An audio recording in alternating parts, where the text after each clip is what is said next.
17h.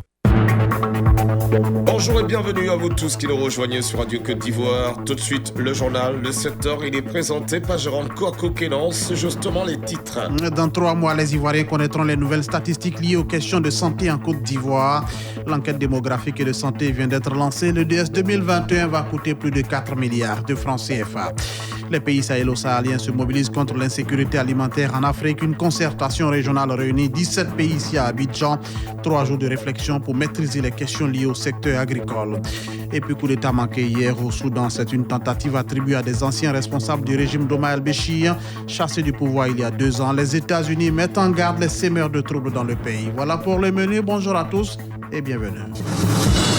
Bonjour Jérôme. Bonjour Didier. Le commandant de la force américaine en Afrique chez le chef de l'État hier. Oui, il a été reçu hier au palais de la présidence. Le général Stephen et Alassane Ouattara ont parlé de la situation sécuritaire dans la sous-région et la coopération militaire entre la Côte d'Ivoire et les États-Unis. Le général Stephen Townsend a salué les performances économiques et la stabilité de la Côte d'Ivoire. Il a aussi recueilli l'avis du président Alassane Ouattara sur la contribution de son pays dans la stabilité de la sous-région. Général Stephen Townsend à sa sortie d'audience. I'm the commander of the United States Africa Command. Des forces africaines américaines. Ma première visite en Côte d'Ivoire, c'était pour procéder à un échange de vues sur la question sécuritaire dans la région et du pays aussi. Et les États-Unis voient en la Côte d'Ivoire une région de stabilité économique, de croissance et de stabilité économique. Et je voulais voir l'avis du président, comment nous pouvions contribuer justement à l'effort de cette région. How we might help the states of this region enjoy the benefits that we're seeing here in Côte d'Ivoire. Général Stephen Townsend, commandant du commandement militaire des États-Unis pour l'Afrique. Le président de l'Assemblée nationale visite le centre intégré. Oui, l'on retient que les accidents ont baissé, tout comme les infractions liées au code de la route.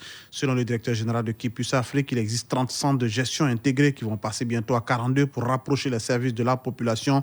Le président de l'Assemblée nationale, vous l'avez dit, était au centre de gestion intégré à Trècheville pour s'enquérir des réalités. Le ministre des Transports rassure de son côté que tout est mis en œuvre pour poursuivre la réduction de l'incivisme sur nos routes. Amadou Kone, qu'on écoute.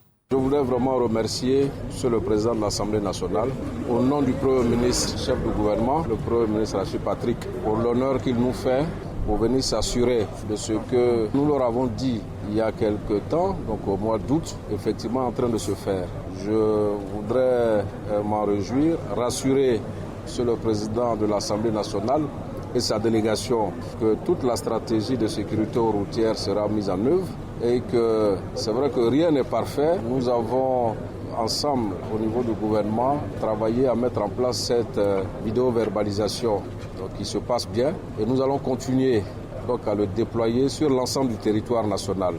Amadou Kone, ministre des Transports, et puis le président de l'Assemblée nationale qui est heureux des installations du système de vidéo-verbalisation, confirme le soutien des parlementaires à cette action du ministre des Transports. Amadou Soumaoro, président de l'Assemblée nationale. Je voudrais remercier et féliciter le ministre pour toutes les initiatives qu'il prend. Les radars sont équipés de dernière génération, les ordinateurs sont équipés de dernière génération. Je voudrais féliciter le ministre et l'encourager.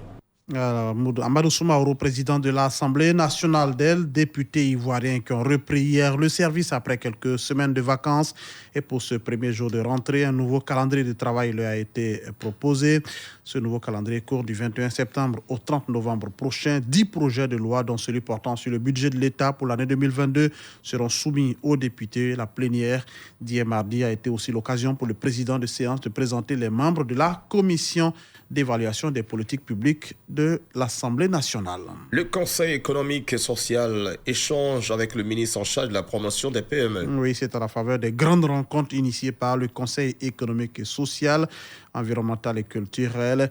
À la tribune lundi, vous l'avez dit, le ministre de la promotion des PME, Félix Anoblé, a longuement expliqué les défis majeurs du secteur, mais aussi la politique de son ministère dans l'atteinte des objectifs du plan stratégique Côte d'Ivoire 2030.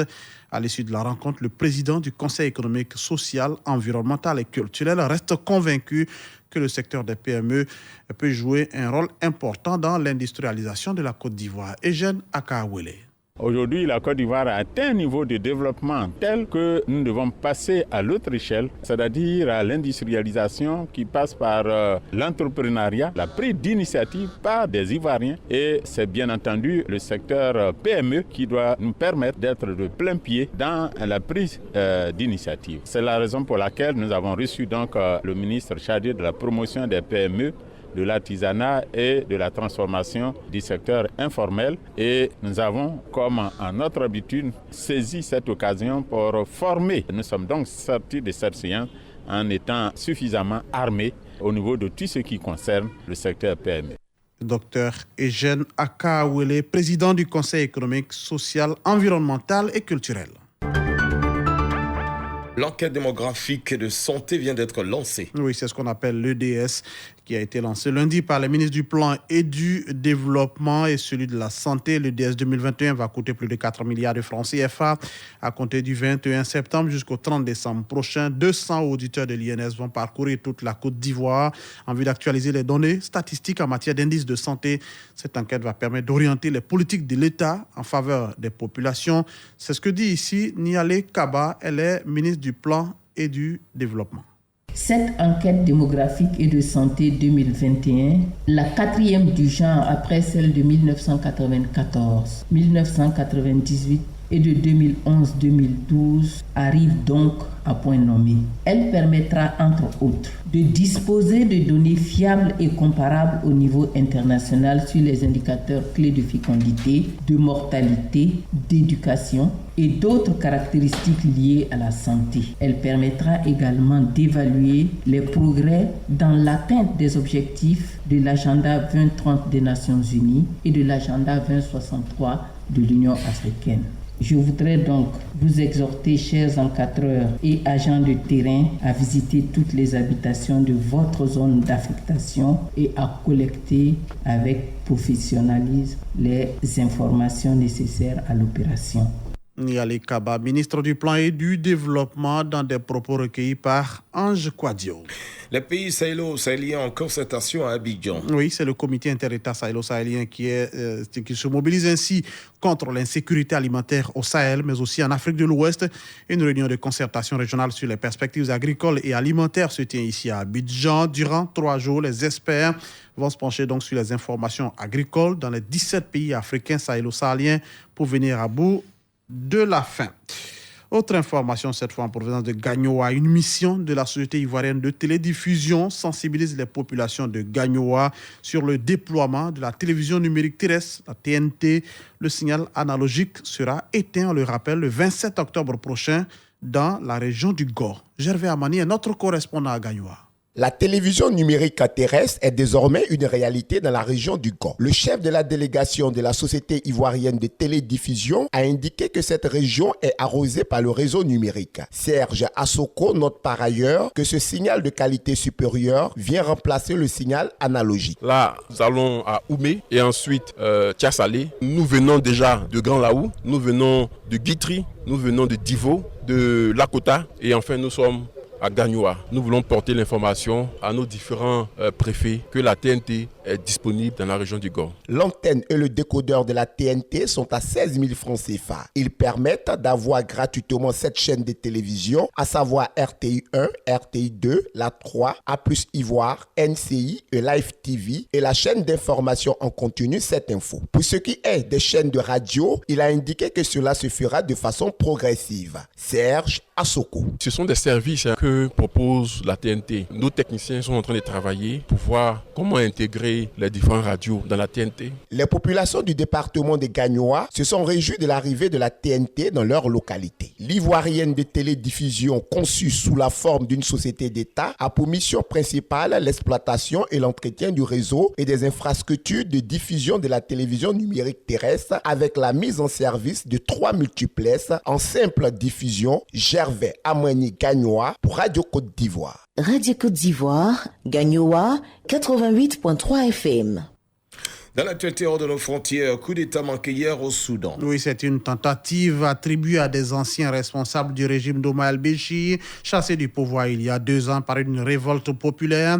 Cette tentative de coup d'État n'est pas la première à viser le gouvernement de transition formé au Soudan après l'éviction en avril 2019 d'Omar el-Béchir, renversé après 30 ans de règne sans partage. Emprisonné à Khartoum depuis sa destitution, ce dernier est actuellement jugé pour sa participation au coup d'État qu'il avait porté au pouvoir en 1989. L'ancien dirigeant est également réclamé par la Cour pénale internationale pour génocide et crimes contre l'humanité lors du conflit au Darfour, dans l'ouest du pays. Les États-Unis ont condamné hier mardi cette tentative de coup d'État en dénonçant des actes antidémocratiques et mettant en garde contre toute ingérence extérieure pour s'aimer la désinformation ou saper la volonté des Soudanais. Dans un communiqué, le porte-parole de la diplomatie américaine, Ned Price, a apporté son soutien à la transition démocratique en cours dans le pays. Point final de ce 7h. Retenez que dans 3 mois, les Ivoiriens connaîtront les nouvelles statistiques liées aux questions de santé en Côte d'Ivoire. L'enquête démographique et de santé vient d'être lancée. Le DS 2021 va coûter 4 milliards de francs CFA. Merci à vous, Jérôme Kouakou. Voici qui met donc fin à ce journal. Nous allons passer maintenant à notre invité, enfin à notre dossier du jour, évidemment. Les enfants trisomiques sont souvent victimes des préjugés. Dans certains cas, ils n'ont pas accès à l'éducation. La page blanche se donne pour mission de lutter pour leur insertion socio-éducative, ce en vue de les faire prendre une part active au développement de la Côte d'Ivoire. C'est le dossier réalisé par Lydie Kouadou. Le dossier de la rédaction. Selon certaines croyances, les enfants souffrant de trisomie 21 ont longtemps été considérés comme des génies venus chercher des richesses. Dans certaines régions, ces enfants nés avec un handicap intellectuel étaient tués, abandonnés dans les forêts ou au bord de l'eau, entourés de bijoux, de pagnes ou de casseroles. Le témoignage de Madame Camara, mère d'un enfant souffrant de trisomie 21. Nous sommes arrivés en 2003 à la page blanche. On est venu de l'intérieur. Herbert ne savait rien dire, seulement papa, maman. Il avait 13 ans et il ne parlait pas. Au début, quand il était petit, les gens disaient que j'ai fait un enfant serpent. Et au village, c'est des enfants qu'on dit allez-y les accompagner. Et c'est pour aller les éliminer. Mais moi, je me dis que c'est Dieu qui donne les enfants. Il n'y a pas enfant serpent et que Dieu qui m'a donné cet enfant, lui, il va prendre soin de cet enfant. Le cœur meurtri et l'âme en peine, certains parents comme Madame Camara ont décidé de s'unir afin de changer le regard des uns et des autres sur le handicap intellectuel. L'Association pour la réinsertion des enfants par une éducation adaptée, AREA, a donc créé l'école La Page Blanche en 1991. Dr Dem Nyakadie est la présidente de l'AREA. Quand un enfant rentre dans notre établissement, sa page est blanche. Même quand on lui donne un bic, il ne sait pas ce que c'est que le bic. Donc on espère au sortir de la page blanche que cet enfant-là, cet adulte, quand il sortira de l'école, sa page ne soit plus blanche. S'il arrive à écrire son nom, ça sera tant mieux. Donc voilà d'où est sorti le nom La Page Blanche. C'est l'association qui fait vivre La Page Blanche. C'est l'association qui doit se débrouiller pour trouver les moyens pour que l'école vive. Et c'est ce que nous avons essayé de faire pendant 30 ans. Dans cette école, l'encadrement de chaque enfant se fait selon la nature de son handicap. Nous avons rencontré Mme Koulibaly, éducatrice spécialisée à La Page Blanche. L'encadrement se fait selon la pathologie de chaque enfant. Nous avons 3 autistes, un trisomique. Depuis la rentrée, nous faisons une observation sur une période. Il y a des enfants qui ont besoin de plus d'autonomie. Et quand c'est comme ça, lui apprendre les gestes de la vie, apprendre à manger, apprendre à aller aux toilettes. Il y a des gens qui ont besoin de plus de socialisation. Et quand c'est comme ça, nous adoptons le programme à la socialisation. Je prends l'exemple d'un autiste qui ne savait même pas porter sa main à la bouche. Avec la prise en charge aujourd'hui, on peut lui donner un repas, lui donner une cuillère, il peut le prendre seul pour l'amener à sa bouche et puis manger. Je prends le cas de Tania, qui ne supportait même pas qu'on s'approche d'elle. Dès qu'elle va, une personne, elle fuit. Aujourd'hui, quand elle entend la musique, c'est elle-même qui court pour aller là-bas. Et elle danse même.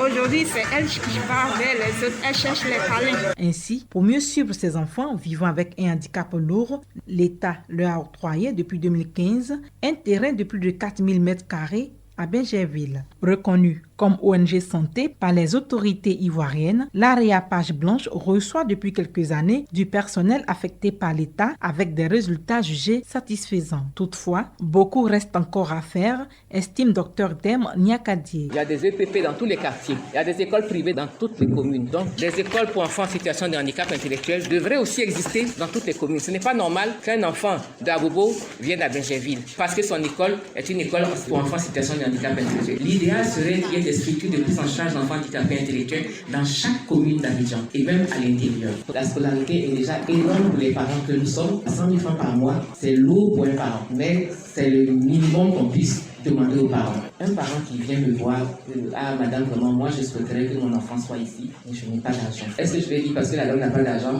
Je vois que l'enfant a besoin d'être pris en charge à la page blanche. Bon, écoutez, vous n'avez pas d'argent, vous ne pouvez pas dire, non, je ne peux pas le dire. Autre difficulté rencontrée par les enfants en situation de handicap, leur réintégration dans le cursus scolaire normal. Touré Bema, directeur de l'école Page Blanche de Benjerville. Les populations sont souvent peu ou très mal informées sur le handicap intellectuel, font souvent certaines difficultés à vouloir accepter nos enfants dans différents milieux de vie, notamment dans les écoles dites normales et dans le milieu socio-professionnel au niveau du travail. C'est dommage parce que c'est du fait des préjugés qui veut que nos enfants soient des porte-malheurs, qu'ils soient des enfants serpents et qu'ils font que les activités ne prospèrent pas. Cela n'est pas vrai parce que ce sont des enfants comme tout le monde. Ils sont certes différents, mais c'est la différence fait partie de l'humanité. En dépit de toutes ces difficultés, certains parents, à l'image de Asséman Sylvain, ne cachent pas leur affection pour leur progéniture malade. Il faut accepter d'abord son enfant. Quand on l'a accepté, on cherche des solutions.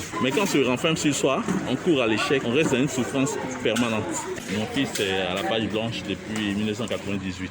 Il y avait des problèmes de comportement, il fallait qu'il soit stable, sociable. Avec l'encadrement de la page blanche, il a pu y parvenir. Il est aujourd'hui à la page blanche, mais plutôt comme une aide apportée aux éducateurs pour l'encadrement physique des plus jeunes, des pensionnaires actuels. Donc il s'occupe en venant tous les jours à la page blanche. Il a aussi des compétences en céramique, fait des œuvres d'art qu'on arrive à exposer à l'occasion. Même son de cloche chez Madame Camara. Grâce à la page blanche, Herbert parle maintenant. Herbert peut aller partout.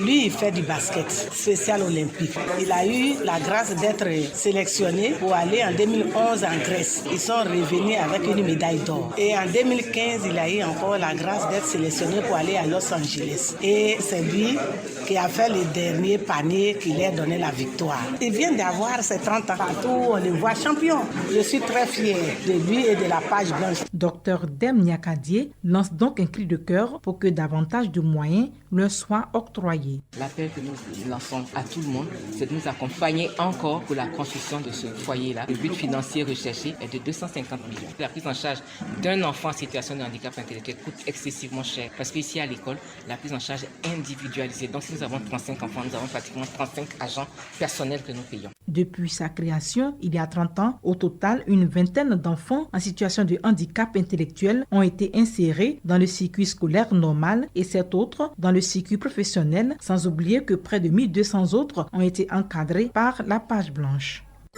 C'était le dossier de la rédaction. Merci Lydie Kouadou. 7h18 à Abidjan. Retrouvons Samba Koné dans sa chronique scientifique. Il nous renseigne aujourd'hui sur l'aspirine, le cancer. La chronique du jour.